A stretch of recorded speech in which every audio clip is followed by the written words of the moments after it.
Good morning ആൾ. നമ്മളിന്ന് business സ്റ്റഡീസിൻ്റെ പുതിയൊരു സെക്ഷനിലേക്ക് കടക്കുകയാണ്. അപ്പോൾ കഴിഞ്ഞ ക്ലാസ്സിൽ നമ്മൾ ബിസിനസ് സ്റ്റഡീസിൻ്റെ ഒന്നാമത്തെ ചാപ്റ്ററായ ബിസിനസ്, ട്രേഡ് ആൻഡ് കൊമേഴ്സിനെ കുറിച്ച് എല്ലാം പറഞ്ഞിരുന്നു. നമ്മൾ എക്കോണമിക് ആക്ടിവിറ്റി പറഞ്ഞു. Economic activities are classified into business, profession and employment പറഞ്ഞു. അത് കഴിഞ്ഞിട്ട് ബിസിനസ് എന്താണെന്ന് പറഞ്ഞു അല്ലേ. അതായത് ബിസിനസ് നടത്തുന്ന ആൾ പറയുന്ന പേരാണ് ബിസിനസ് മാൻ. ബിസിനസ് മാന് കിട്ടുന്ന റിട്ടേണിനെ പറയുന്ന പേര് പ്രോഫിറ്റ് അല്ലേ. ചില സമയത്ത് ബിസിനസ് മാൻ എന്തുണ്ടാവും, ലോസ്, നഷ്ടവും സഹിക്കേണ്ടി വരും അല്ലേ. എന്നിട്ട് ബിസിനസ്സിൻ്റെ മീനിങ് കഴിഞ്ഞ ക്ലാസ്സിൽ നമ്മൾ പറഞ്ഞിരുന്നു. എന്താണ്? Production and distribution of goods and service for making profit അല്ലേ. ലാഭത്തിന് വേണ്ടിയിട്ട് സാധനങ്ങളും സേവനങ്ങളും ഉൽപ്പാദിപ്പിച്ച് വിതരണം ചെയ്യുന്നതാണ് ഇതെന്ന് പറയുക ബിസിനസ് അല്ലേ. ഗുഡ്സ് എന്ന് പറയുമ്പോൾ സാധനങ്ങൾ, അത് ഉൽപ്പാദിപ്പിച്ച് വിതരണം ചെയ്യും. സർവീസ് എന്ന് പറയുമ്പോൾ സേവനങ്ങൾ, അത് ഉൽപ്പാദിപ്പിക്കുകയല്ല, അത് നൽകുകയാണ് ചെയ്യുന്നത്. അപ്പോൾ നമ്മളതെല്ലാം നല്ലപോലെ പഠിച്ചു. നിങ്ങൾക്ക് എല്ലാവർക്കും മനസ്സിലായെന്ന് ഞാൻ വിശ്വസിക്കുന്നു. അപ്പോൾ ഇന്ന് നമ്മൾ പഠിക്കാൻ പോകുന്ന ടോപ്പിക് എന്ന് പറയുന്നത് nature, future or characteristics of business. ബിസിനസ്സിൻ്റെ സ്വഭാവവും സവിശേഷതയും അല്ലേ. ബിസിനസ്സിന് എന്തൊക്കെയാണ് സ്വഭാവവും അല്ലെങ്കിൽ എന്തൊക്കെയാണ് സവിശേഷതകളുള്ളതെന്നാണ് നമ്മൾ ഇന്ന് പഠിക്കാൻ പോകുന്നത്. ഇത് ഈ ടോപ്പിക്കിൻ്റെ ഒന്നാമത്തെ പോയിൻ്റാണ്. ബിസിനസ്സിൻ്റെ ഫസ്റ്റ് ഫ്യൂച്ചർ എന്ന് പറയുന്നത് നിങ്ങൾക്ക് തന്നെ അറിയാം. എന്താണ് ബിസിനസ്? എന്ത് ആക്ടിവിറ്റിയാണ് നമ്മൾ പഠിച്ചിരുന്നു? എക്കോണമിക് ആക്ടിവിറ്റി അല്ലേ. First point is called economic activity. അപ്പോൾ അതിലെ എക്സ്പ്ലനേഷൻ എന്ന് പറയുമ്പോൾ a business is considered to be an economic activity. ഒരു ബിസിനസ്സിനെ എക്കോണമിക് ആക്ടിവിറ്റിയായി നമുക്ക് കൺസിഡർ ചെയ്യാൻ, പരിഗണിക്കാം. ബിക്കോസ് എന്തെന്നാൽ it is undertaken with the aim of making money. ഇതെന്തിനു വേണ്ടിയിട്ടാണ് നടത്തുന്നത്? മേക്കിംഗ് മണി, അതായത് ലാഭം ലക്ഷ്യമാക്കിയിട്ടാണ് നടത്തുന്നത്. അതുകൊണ്ട് ബിസിനസ്സിനെ നമുക്ക് എന്തായിട്ട് കണക്കാക്കാം? എക്കോണമിക് ആക്ടിവിറ്റി ആയിട്ട് കണക്കാക്കാം. So the first point is called economic activity. A business is considered to be an economic activity. ഒരു ബിസിനസ്സിനെ എക്കോണമിക് ആക്ടിവിറ്റി ആയിട്ട് പരിഗണിക്കാം. Because it is undertaken with the aim of making profit. അതായത് ലാഭം ലക്ഷ്യമാക്കിയാണ് ഇത് നടത്തുന്നത്. അതുകൊണ്ട് നമുക്ക് ബിസിനസ്സിനെ എന്തായിട്ട് പരിഗണിക്കാം?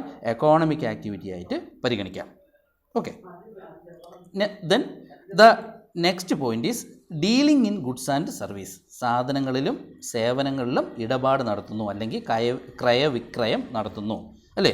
അപ്പോൾ ഇതിലെ എക്സ്പ്ലനേഷൻ എന്ന് പറഞ്ഞാൽ A business deals with goods and services. ഒരു ബിസിനസ് ഏതിലാണ് ഡീൽ ചെയ്യുന്നത്? സാധനങ്ങളിലും സേവനങ്ങളിലുമാണ് എന്ത് ചെയ്യുന്നത്? ഇടപാട് നടത്തുന്നത്. ഗുഡ്സ് മേ ബി, സാധനങ്ങൾ പല രീതിയിലുണ്ട്. ഏതൊക്കെ രീതിയിലുണ്ട്? Consumers goods and producers goods അല്ലേ. സാധനങ്ങൾ ഉപഭോക്താവിന് വേണ്ട സാധനങ്ങളുമുണ്ട്, പ്രൊഡ്യൂസറിന് വേണ്ട സാധനങ്ങളുമുണ്ട് അല്ലേ.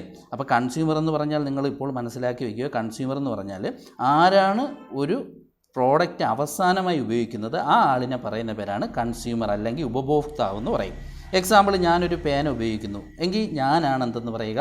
ഒരു കൺസ്യൂമർ എന്ന് പറയുന്നത്. ഓക്കെ. എക്സാമ്പിൾ, ഞാനൊരു പുസ്തകം ഞാൻ ഉപയോഗിക്കുന്നു എങ്കിൽ ഞാനാണ് ആ പുസ്തകം ഉപയോഗിച്ചെങ്കിൽ ആരാണ്? ഞാനൊരു കൺസ്യൂമറാണ്. ഓക്കെ ആണല്ലോ. ഇനി ആരാണ് പ്രൊഡ്യൂസർ? പ്രൊഡ്യൂസർ എന്ന് പറഞ്ഞാൽ ആരാണ്? ഉൽപ്പാദകൻ എന്ന് പറയുന്നത് നമ്മളെപ്പോലുള്ള കൺസ്യൂമേഴ്സിന് സാധനങ്ങൾ തരണമെങ്കിൽ പ്രൊഡ്യൂസേഴ്സിന് ചില വേണം, ഗുഡ്സുകളൊക്കെ വേണ്ടേ. അപ്പോൾ അവർക്ക് ആവശ്യമായിട്ടുള്ള സാധനങ്ങളെ പറയുന്ന പേരാണ് ഇതെന്ന് പറയുക പ്രൊഡ്യൂസേഴ്സ് ഗുഡ്സ് എന്ന് പറയും. എക്സാമ്പിൾ, മെഷീൻസ് ഒക്കെ വേണം അല്ലേ ഈ കൺസ്യൂമർ ഗുഡ്സ് ഉണ്ടാക്കാൻ. അപ്പോൾ ആ സാധനങ്ങളെ പറയുന്ന പേരാണ് പ്രൊഡ്യൂസേഴ്സ് ഗുഡ്സ് എന്ന് പറയും. അപ്പോൾ നമ്മുടെ രണ്ടാമത്തെ പോയിൻ്റാണ് dealing in goods and services. സാധനങ്ങളിലും സേവനങ്ങളിലും ഇടപാട് നടത്തുന്നു. അപ്പോൾ അതിൽ a business deals with goods and service. ഒരു ബിസിനസ് സാധനങ്ങളിലും സേവനങ്ങളിലും ഇടപാട് നടത്തുന്നു. ഗുഡ്സ് മേ ബി, സാധനങ്ങൾ ഏതൊക്കെ രീതിയിലുണ്ട്? Consumers goods and producers goods അല്ലേ. അതായത് ഉപഭോക്താവിൻ്റെ വേണ്ട സാധനങ്ങളുമുണ്ട്, ഉൽപ്പാദകന് വേണ്ട സാധനങ്ങളുമുണ്ട്. Consumers goods include, consumers goods എന്ന് പറയുമ്പോൾ ഏതൊക്കെയാണ്? സോപ്പ്, പെൻസില്, ബുക്ക്, ഏത് വേണമെങ്കിലും നമുക്കതിൽ ഉൾപ്പെടുത്താം. അതിൻ്റെ പ്രൊഡ്യൂസേഴ്സ് ഗുഡ്സ് ഇൻക്ലൂഡ്, പ്രൊഡ്യൂസറിന് വേണ്ട സാധനങ്ങൾ ഏതൊക്കെയാണ്? മെഷീൻസ് അവർക്ക് വേണം, ടൂൾസ് അവർക്ക് വേണം, ചില എക്യുപ്മെൻറ്റ്സുകൾ അവർക്കൊക്കെ വേണം അല്ലേ. ഇനി അടുത്ത പറയുന്നത് സർവീസസ് ഇൻക്ലൂഡ്. അതായത് ബിസിനസ്സിൽ എന്തൊക്കെ ഉണ്ട്? ഗുഡ്സ് മാത്രമല്ല സർവീസും ഉണ്ട് നമ്മൾ പഠിച്ചല്ലേ. അപ്പോൾ സർവീസ് ഏതൊക്കെയാണ് വരുന്നത്? സർവീസസ് ഇൻക്ലൂഡ്സ് ബാങ്കിങ്, ട്രാൻസ്പോർട്ടേഷൻ ഗതാഗതം, ഇൻഷുറൻസ്, വെയർ ഹൗസിങ്, അഡ്വർടൈസിങ്, അങ്ങനെ ഒരുപാട് കാര്യങ്ങൾ ഏതിൽ ഉൾക്കൊള്ളുന്നു? സർവീസ് മേഖലകളിലും കൂടി ഉൾക്കൊള്ളുന്നു. ഓക്കെ. അപ്പോൾ നമ്മളിന്ന് പഠിക്കുന്നത് ബിസിനസ്സിൻ്റെ ഫ്യൂച്ചറാണ് പഠിക്കുന്നത്. ഫസ്റ്റ് പോയിൻ്റ് നമ്മൾ പഠിച്ചു, എക്കോണമിക് ആക്ടിവിറ്റി പഠിച്ചു. സെക്കൻഡ് പോയിൻ്റ് ഇപ്പോൾ നമ്മൾ പഠിച്ചു, dealing in goods and services. അതിൻ്റെ explanation, a business deals with goods and services. Goods may be consumers goods and producers goods. Consumers goods include soap, pencil, book, etc. And producers goods include machines, tools, equipment, etc. Services includes banking, transportation, insurance, etc. അടുത്ത നമ്മുടെ മൂന്നാമത്തെ ബിസിനസ്സിൻ്റെ നേച്ചറാണ് profit motive. ലാഭം motive എന്ന് പറഞ്ഞാൽ ലക്ഷ്യമാക്കുക, ലാഭം ലക്ഷ്യമാക്കിയാണ് business നടത്തുന്നത്. നിങ്ങൾക്കറിയാമല്ലോ, എംപ്ലോയ്മെൻറ്റ് നടത്തുമ്പോഴുള്ള മോട്ടീവ് സാലറി അല്ലെങ്കിൽ വേജസ്, പ്രൊഫഷൻ നടത്തുമ്പോഴുള്ള മോട്ടീവ് എന്ത് കിട്ടും, ഫീ കിട്ടും അല്ലേ. അപ്പോൾ ബിസിനസ്സിൻ്റെ മോട്ടീവ് എന്ന് പറഞ്ഞാൽ ടു ഏൺ പ്രോഫിറ്റ് അല്ലേ, ലാഭമുണ്ടാക്കലാണ്. അപ്പോൾ ഇതിൻ്റെ explanation, the main aim of every business is to make profit. അതായത് ഏത് ബിസിനസ്സിൻ്റെയും മെയിൻ എയിം, പ്രധാന ലക്ഷ്യമെന്ന് പറയുന്നത് ലാഭമുണ്ടാക്കലാണ്. The main aim of every business is to make a profit. A business cannot exist. ഒരു ബിസിനസ് cannot exist, നിലനിൽക്കില്ല. എപ്പോഴാണ് നിലനിൽക്കാത്തത്? Without making profit. അതായത് ഒരു ബിസിനസ് ലാഭമുണ്ടാക്കില്ല എങ്കിൽ, നഷ്ടമാണ് ബിസിനസ്സിന് ഉണ്ടാകുന്നതെങ്കിൽ നിങ്ങൾക്ക് തന്നെ അറിയാമല്ലേ, അപ്പോഴേ ആ ബിസിനസ് എന്ത് ചെയ്യും, ക്ലോസ് ചെയ്യും, അടച്ചുപൂട്ടും അല്ലേ. അപ്പോൾ ബിസിനസ്സിൻ്റെ മൂന്നാമത്തെ സവിശേഷതയാണ് profit motive. The main aim of every business is to make profit. എല്ലാ ബിസിനസ്സിൻ്റെയും പ്രധാനപ്പെട്ട ലക്ഷ്യം എന്താണ്? ലാഭമുണ്ടാക്കലാണ്. എ ബിസിനസ് കനോട്ട് എക്സിസ്റ്റ്, ഒരു ബിസിനസ്സും നിലനിൽക്കത്തില്ല വിത്തൗട്ട് മേക്കിംഗ് പ്രോഫിറ്റ് അല്ലേ, ലാഭം ഉണ്ടാക്കാത്ത ഒരു ബിസിനസ്സും നിലനിൽക്കത്തില്ല. അപ്പോൾ 3 പോയിൻ്റായി. ഒന്ന്, an economic activity. Second point is called dealing in goods and services. Third point is called profit motive. And the fourth point is regularity in dealings. Regularity in dealings അതായത് ഈ ഇടപാടുകൾ നടത്തുമ്പോൾ അല്ലേ, ഒരു ബിസിനസ് നടത്തുമ്പോൾ അല്ലേ, സാധനങ്ങൾ വിൽക്കുകയോ വാങ്ങുകയോ എല്ലാം ചെയ്യുമ്പോഴൊക്കെ അതിലൊരു റെഗുലാരിറ്റി വേണം. അതായത് സ്ഥിരമായിരിക്കണം, തുടർച്ച ഉണ്ടായിരിക്കണം, കണ്ടിന്യൂറ്റി ഉണ്ടായിരിക്കണം. ആ പോയിൻറ്റിനെ പറയുന്ന പേരാണ് റെഗുലാരിറ്റി ഇൻ ഡീലിങ്സ് എന്ന് പറയും. അപ്പോൾ ഇതിലെ എക്സ്പ്ലനേഷൻ, സെയിൽ എന്ന് പറഞ്ഞാൽ നിങ്ങൾക്കറിയാം വിൽപ്പന. ഓർ എക്സ്ചേഞ്ച് എന്ന് പറഞ്ഞാൽ കൈമാറ്റം. ഏതിൻ്റെയാണ് വിൽപ്പനയും കൈമാറ്റം?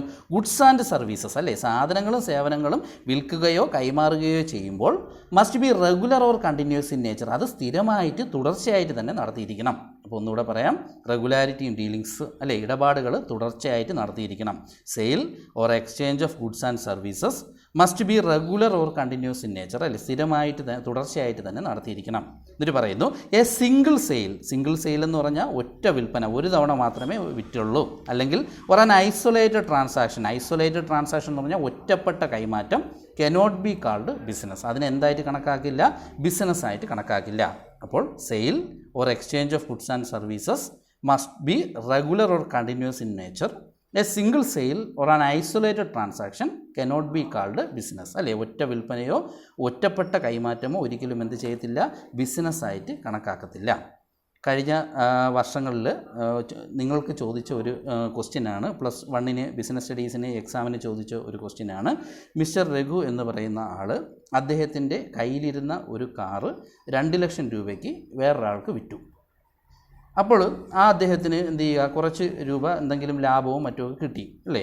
എങ്കിൽ ഇതിനെ ബിസിനസ്സായിട്ട് കണക്കാക്കാമോ എന്നാണ് ഒരു ക്വസ്റ്റ്യൻ ചോദിച്ചത്. അന്ന് ആ ഒരു കച്ചവടം മാത്രമേ, ആ ഒരു ട്രാൻസാക്ഷൻ മാത്രമേ രഘു ചെയ്തുള്ളൂ. അപ്പോൾ അതിനെ ബിസിനസ്സായിട്ട് കണക്കാക്കാൻ പറ്റുമോ? അപ്പോൾ എന്തായിരിക്കും ഉത്തരം? നിങ്ങൾ അപ്പോൾ എഴുതണം, എന്താണ്? No, this is not considered as business. ഇതിനെ ബിസിനസ്സായിട്ട് എന്ത് ചെയ്യാൻ പറ്റത്തില്ല, കൺസിഡർ ചെയ്യാൻ പറ്റത്തില്ല. കാരണമെന്ന് പറഞ്ഞാൽ എന്താണ്? Sale or exchange of goods and services must be regular or continuous in nature അല്ലേ. ഒരു സാധനം വിൽക്കുകയോ കൈമാറ്റം ചെയ്യുകയോ ചെയ്യുന്നത് തുടർച്ചയായിട്ടായിരിക്കണം. നടത്തിയാൽ മാത്രമേ അതിനെന്തായിട്ട് കണക്കാക്കുള്ളൂ, ബിസിനസ്സായിട്ട് കണക്കാക്കുള്ളൂ. എ സിംഗിൾ സെയിൽ, ഇപ്പം രഘു ചെയ്തത് എന്താണ്? ഒരു കച്ചവടം ഒരു സെയിലേ നടത്തിയുള്ളൂ. അതിന് അല്ലെങ്കിൽ ഒരു isolated transaction cannot be called business. അതിനെ എന്ത് ചെയ്യാൻ പറ്റത്തില്ല, ഒരിക്കലും ബിസിനസ്സായിട്ട് കണക്കാക്കാൻ പറ്റത്തില്ല. അതായത് ബിസിനസ് ആണെങ്കിൽ തുടർച്ചയായിട്ട് നമ്മളത് ചെയ്തുകൊണ്ടിരുന്നാൽ മാത്രമേ നമുക്കതിനെ എന്തായിട്ട് കണക്കാക്കാൻ പറ്റത്തുള്ളൂ, ബിസിനസ്സായിട്ട് കണക്കാക്കാൻ പറ്റത്തുള്ളൂ. അപ്പോൾ ചോദിക്കും, സാറേ എങ്കിൽ അത് എന്ത് ആണ് ഇപ്പോൾ രഘു ചെയ്തത്, അത് ജസ്റ്റ് എന്ത് മാത്രമായിട്ട് വേണമെങ്കിൽ നമുക്ക് കണക്കാക്കാം? അതൊരു എക്കോണമിക് ആക്ടിവിറ്റി ആയിട്ട് മാത്രം നമുക്ക് കണക്കാക്കാം. അപ്പോൾ നമ്മളിന്ന് 3 ടേം കഴിഞ്ഞ് ഇപ്പോൾ 4ാമത്തെ ടേമും പഠിച്ചു, മനസ്സിലായിട്ടുണ്ടെന്ന് വിശ്വസിക്കുന്നു. Then the last point is risk and uncertainty. എന്താണ് റിസ്ക്? ചില ആൾക്കാർ റിസ്ക് എന്ന് പറയുന്നത് എന്താണ്? റിസ്ക് എന്ന് പറഞ്ഞാൽ നഷ്ടമെന്നാണ്, ലോസ് എന്നാണ്. പക്ഷേ റിസ്ക് എന്ന് പറയുന്നാൽ ഒരിക്കലും എന്തല്ല, നഷ്ടമല്ല. എന്താണ്? പോസിബിലിറ്റി ഓഫ് ലോസ്, അതായത് നഷ്ടമുണ്ടാവാനുള്ള സാധ്യതയെ പറയുന്ന പേരാണ് റിസ്ക് എന്ന് പറയും കേട്ടോ. അപ്പം നഷ്ടമുണ്ടാവാനുള്ള സാധ്യതയെ പറയുന്ന പേരാണ് റിസ്ക് എന്ന് പറയും. ആൻഡ് അൺസർട്ടനിറ്റി എന്ന് പറഞ്ഞാൽ എന്തുവാ? അനിശ്ചിതത്വം എന്ന് പറഞ്ഞാൽ എന്തുവാ? നാളെ നമ്മുടെ ബിസിനസ് എന്താണെന്ന് നമുക്കൊരിക്കലും ഇപ്പോഴേ പറയാൻ പറ്റത്തില്ല, അല്ലേ? ഭാവി എപ്പോഴും എന്താണ്? അൺസർട്ടൻ ആണ്. അപ്പോൾ the fifth point of future of business is called risk and uncertainty. Possibility of loss is called risk. നഷ്ടമുണ്ടാവാനുള്ള സാധ്യതയെ പറയുന്ന പേരാണ് റിസ്ക്, അല്ലേ? Every business has risk and uncertainty. ഏത് ബിസിനസ്സിനും എന്തുണ്ടെന്ന് പറയാം? റിസ്ക്കുമുണ്ട്, അൺസർട്ടനിറ്റി ഉണ്ട്. കാരണം ഏത് ബിസിനസ് തുടങ്ങണമെങ്കിലും നമുക്കെന്ത് വേണം? ക്യാഷ് വേണം, അല്ലേ? മുതൽ മുടക്കണം, ക്യാപിറ്റൽ എന്ന് ഞാൻ പറഞ്ഞിട്ടില്ലേ? അപ്പോൾ ക്യാഷ് മുടക്കുമ്പോൾ നമുക്ക് എന്തുണ്ടാകാം? അവിടെ ഒരു റിസ്ക് ഉണ്ടാകാം. പല രീതിയിൽ ചിലപ്പോൾ നമ്മുടെ ബിസിനസ് എന്ത് സംഭവിക്കാം? നഷ്ടം സംഭവിക്കാം. അതുകൊണ്ടാണ് the fifth point of nature of business is called risk and uncertainty. അപ്പോൾ അതിൽ പറഞ്ഞ എക്സ്പ്ലനേഷൻ എന്ന് പറഞ്ഞാൽ possibility of loss is called risk, every business has risk and uncertainty. അപ്പോൾ ഇന്ന് നമ്മൾ പഠിച്ച കാര്യം നിങ്ങൾക്ക് എല്ലാവർക്കും മനസ്സിലായെന്ന് വിശ്വസിക്കുന്നു. The nature or future or characteristics of business ആണ്. The future of business is classified into 5 types. First one is called economic activity, second one is called dealing in goods and services, third one is called profit motive, fourth one is called regularity in dealings, and the final one is called risk and uncertainty. അപ്പോൾ എല്ലാവരും ഒന്നുകൂടി നല്ലപോലെ കാണുക, മനസ്സിലായില്ലെങ്കിൽ കാണുക. Thank you all.